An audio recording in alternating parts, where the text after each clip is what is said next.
where ideas take shape, thoughts find out, and every conversation explores the art of thinking beyond the obvious. And today I have my special guest.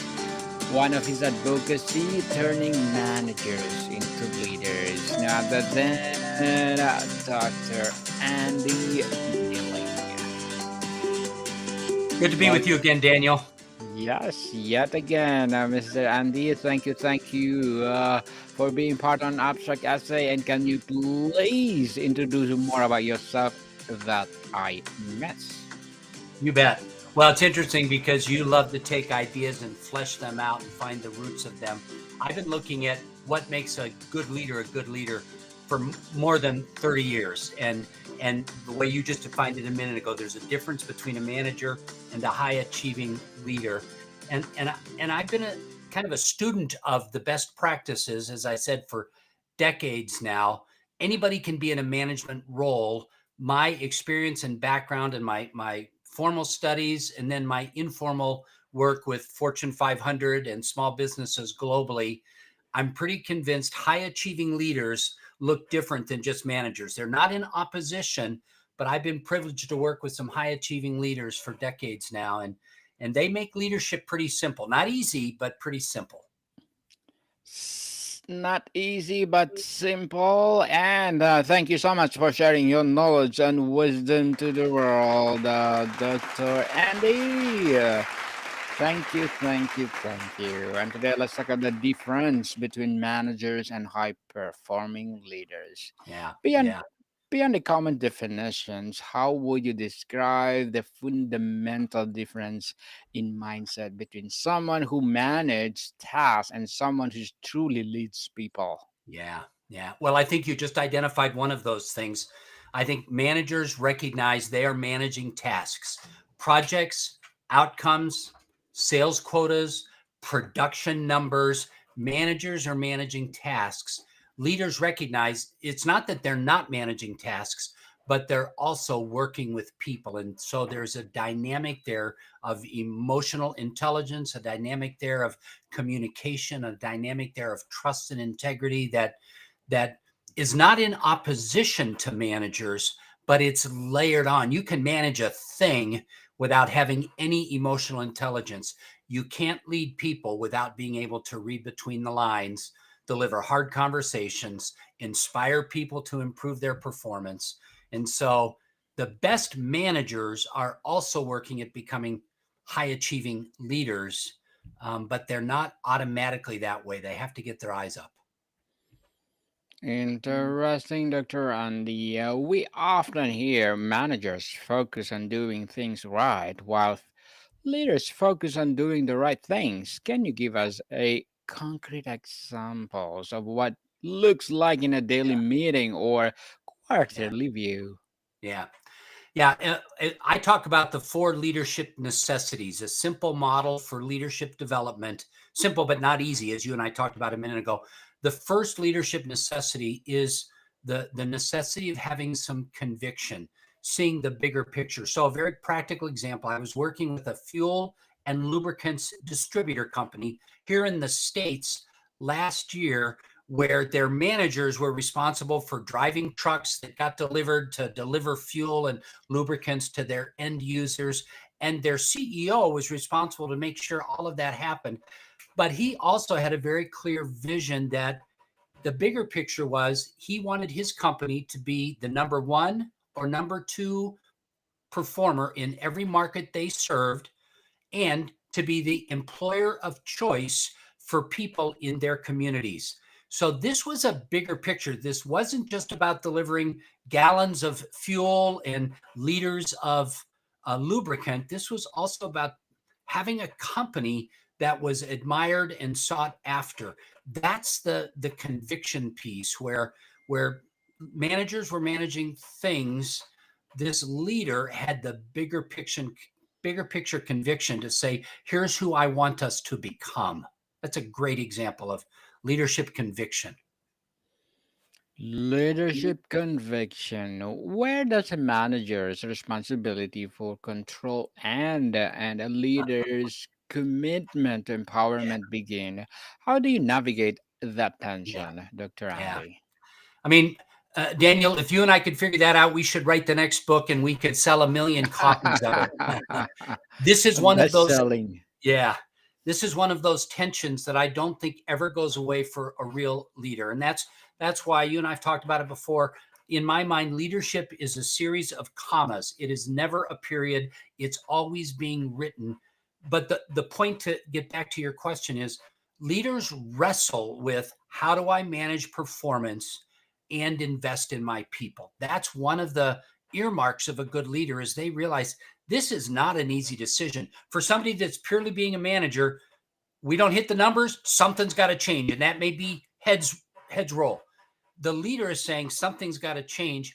How do we make sure it changes in such a way that it helps my people grow longer term, as well as my company continue to be viable short term?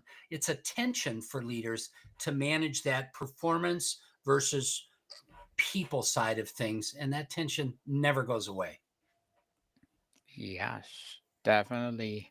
A manager might see a failed project as a problem to be fixed. How does high performing leader reframe the same failure as an opportunity? Yeah.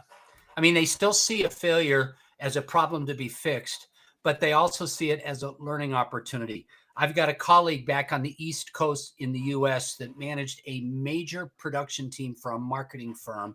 And one of her subordinates um, made a $1 million US mistake, Daniel. This was, Hmm. in my book, a huge mistake.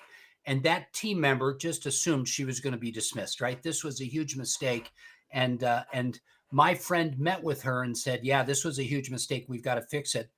But why would I fire you now? You learned this lesson and you'll never make it again. That's a leader, not just a manager, looking at the reality of things. We've got to minimize mistakes. We've got to deal with the consequences of mistakes. We've got to also invest in our people so they don't make that mistake moving forward. Definitely. We need to learn from our mistakes, people. Yeah. How does the communication of a high performing leader differ? Is it less about disseminating information or more about crafting meaning and context? Yeah. Yeah. I mean, I think your insights are really well taken there, crafting meaning and context. But a leader also needs to be very clear about expectations. This is why I said a few minutes ago, leaders and managers are not different. Leaders need to manage well, but the best leaders I work with also ask a lot of questions, the why questions and the how questions, to their team members, to make sure that the team members are owning that. The whole goal of a high achieving leader is that their team members execute for the organization. Their team members um, find the ways to overperform against competitors for the organization. The team members, indeed, Daniel, you and I have both worked with some high achieving leaders where it doesn't look like the leader's in charge. It looks like their team members are in charge. I would say that's one of the marks of a high achieving leader, is they've they've gotten out of the way. They've trained and coached and encouraged and developed and corrected and questioned their team members enough that it's their team members who then push the ball forward of performance. And how about Dr. Andy, when giving a feedback, a manager might correct an error? What does it look like when a leader gives feedback, not only corrects, but Yeah. also builds trust and fosters growth? Yeah. Yeah. You keep asking these insightful questions, Daniel. One of the differentiating factors between simply managers and managers who are working at high performing leaders is they give the kind of feedback that you're talking about. Leaders lean into hard conversations. They talk about performance and missed numbers. They talk about behaviors and skills that are underdeveloped. They fight the fight to improve their team member. But along the way, they recognize, I've got to know that my team member sees me as mainly for and not against. Indeed, I would say if a leader ultimately realizes I am primarily against a team member, that team member probably needs to go. My job is to be, as a leader, the person that has an abundance mentality rather than a scarcity mentality. Have the hard conversations, challenge the team member to perform better, hold them accountable, put the systems in place, and then let them know that you will be the biggest cheerleader and supporter behind them as long as they lean in to all of the difficult things that you've talked with them about. In terms of team building, a manager often assembles people for skills. What is the higher value currency a leader looks for when building a truly cohesive team? Yeah, yeah. Well, those skills are foundational, right? The skills and behaviors. You need somebody that knows how to run that machine. You need somebody that knows how to write code. You need somebody that knows how to close a sale. There are some foundational skills and behaviors that you hire for. There's also a mindset that needs to go with that. And that's where leadership and culture play such an important role. As we talked about, I mentioned there are these 4 leadership necessities. We talked a few minutes ago about conviction. There's also the competence piece. One of the jobs of a high achieving leader is that they allow their people to execute well. They give them the training they need. They invest in their skills and behaviors. They give them the tools they need to be successful. And then they make very clear what the finish line looks like. Here's our quota. Here's our project. Here's our time frame. And they hold people accountable. And then they celebrate wins along the way. So there is very clearly accountability in the life of a leader and their team. But that accountability, once again, is the accountability of positivity, if you would. This is hard, but I believe in you and I know you can do it. It's a mindset shift. It's not just skills and behaviors. It's also a mindset the leader is investing in their team members. A mindset shift. Indeed, a manager's goal is often to get the best out of their people. How does a leader shift to focus on putting the best into their people? Yeah. Once again, Daniel, you and I need to write this book. We could retire and go to some island and enjoy life. That is the Yes. $1 million question, because the problem in leading is you never get it right. You think long and hard. If you're a praying person, you pray for your people. You take time to step back and look at who they are, not just what do they do for you, and then you try and you set things up that you think will guarantee their success, or at least ensure their success, and you give them chances to make mistakes, not over and over and over again, but once or twice, if as long as it's learning, and you find humility in that team member. That's one of the things that separates leaders from managers. I remember early in my career, um, I had a manager, my boss, who had an anger management issue himself. I was working in construction here in the States at the time, and we would work on job sites with heavy machinery. And man, if he had a power tool in his hand when he had had enough, you better hope he didn't turn that to you. That's not a good leader. He was not in control of himself, so he lost the trust and respect of leading his team. We would show up and do the work, but we did not want to work for him. That's the difference between a manager and a high achieving leader. When a top performer is struggling, Dr. Andy, a manager might address the performance gap. How does a leader address the underlying purpose or engagement gap that may be Yeah, causing it? yeah. Great question. So once again, good managers are becoming high achieving leaders. Leaders recognize I need to address the performance gap. I've been at the receiving end of that. The best boss I ever worked for held me accountable for some numbers that I failed to report. We had a couple of very difficult conversations, but he also took time to affirm me as a person, to remind me of all of the good performance that I had done up to that point, how it supported the outcomes that we were driving toward, and the vision of the organization and our department in the organization. So it's a both and. Leaders don't look away when team members don't perform. They lean in and expect management expectations. They also build trust by letting the right team members know I believe in you. I know you can do it. Let's work on this together. Where can I support you? Leaders, in some respects, Daniel, are at the bottom of the pyramid, not at the top of the pyramid, if their organizations are going to excel under their leadership. Dr. Andy, decision making and accountability. How does a leader's approach the decision making differ? Yeah. Is it less about having all the answers or more about fostering the process where the best answers can emerge from the team? Yeah, it's definitely the second and not the first, right? Your best leadership conversations are when your team members come up with the right ideas.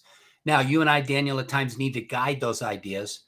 If we are a leader of merit, we probably have better ideas than them because we've been there and we've done that. We're longer tenured in the organization, or we have a bigger perspective on the industry, or we understand what the future trends are going to do to the impact. So leaders typically know the right answer, but they work to have their team members understand that right answer.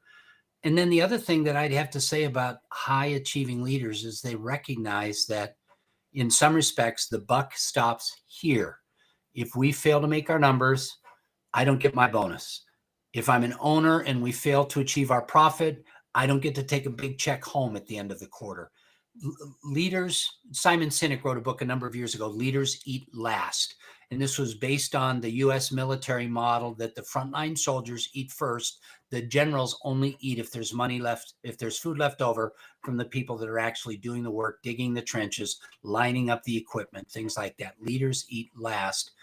I think one of the hard realities of effective leadership is leaders have to realize it's going to cost them something.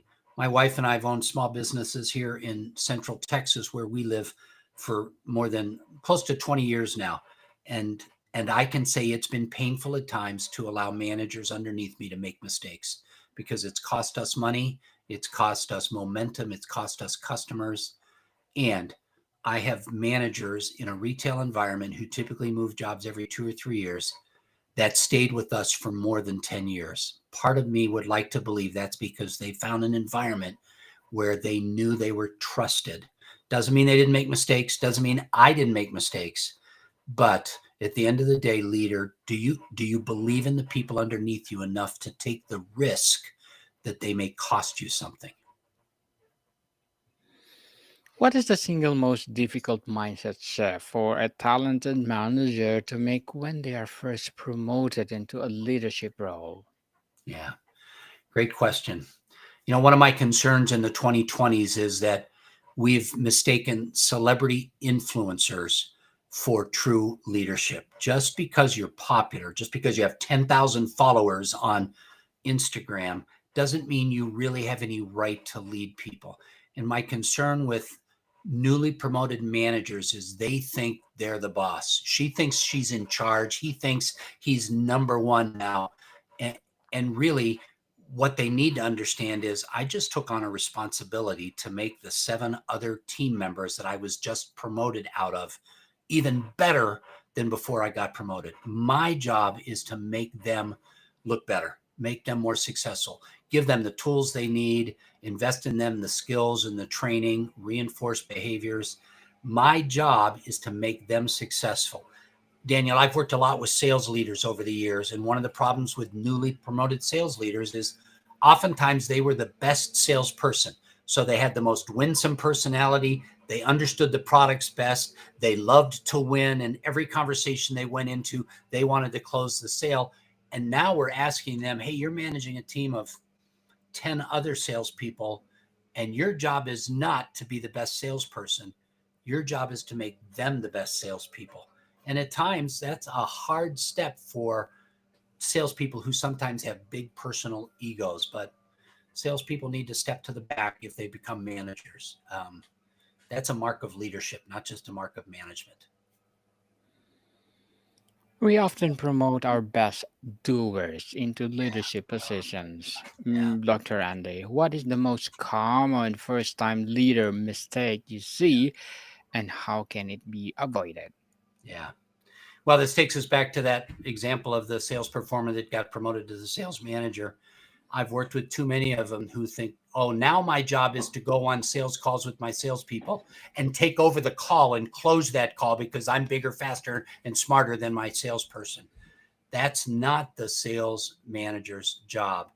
The sales manager's job, and all of the managers that have newly promoted to leaders, as you said, their job is to learn how to coach their other people, asking those good questions you and I acknowledged a few minutes ago, guiding rather than forcing, allowing people to make mistakes and learn from those mistakes more than once, but not 10 times. But people learn slowly. So let them make a mistake 1 or 2 times. Be patient with them, give them the skills, the training, the resources they need, and and then coach them along the way. The best managers I work with that are trying to become high achieving leaders, they realize I need to be having a regular coaching conversation where I'm asking my team members, what are they doing well? What could they be doing better? What marks can we set for the next time we meet? How can I support you? Those are some fundamental leadership questions that allow team members to develop and flourish. Develop and flourish for sure. Can someone be successful manager without being a leader or vice versa? Yeah, great question. I suspect they can. They Um, can. the economy in the 2020s is such that margins are thin in most every vertical niche. Time frames are short. Performance is recorded and recognized at times that is all short term. I think managers can win in the short term without being the type of leaders that you and I are talking about. Um, but in the longer term, it's unsustainable. I heard somebody say, oh, probably 3 months ago, boy, things are faster than they've ever been before. And I think we all nod and say, yeah, it's just the pace of business and AI adoption and cross-border trade and changes. Things are faster than they've ever been. But then this authority went on to say, and they're slower than they'll ever be. And we all just kind of sat back and said, boy, that's probably true. And I thought, and if that's true, leadership will continue to matter into the future because leadership is a long play rather than a short play. Managers, I think, can be effective over a week, a month, a quarter. Long-term success requires leadership, not just management. What are the subtle signs that an organization is rewarding managerial behavior, Dr. Andy? Yeah.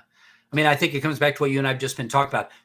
If short-term behavior is rewarded on in the short term and longer-term development isn't rewarded, then what we're saying is all we really want is the short-term performance. We don't care about long-term customer satisfaction with our product or our service.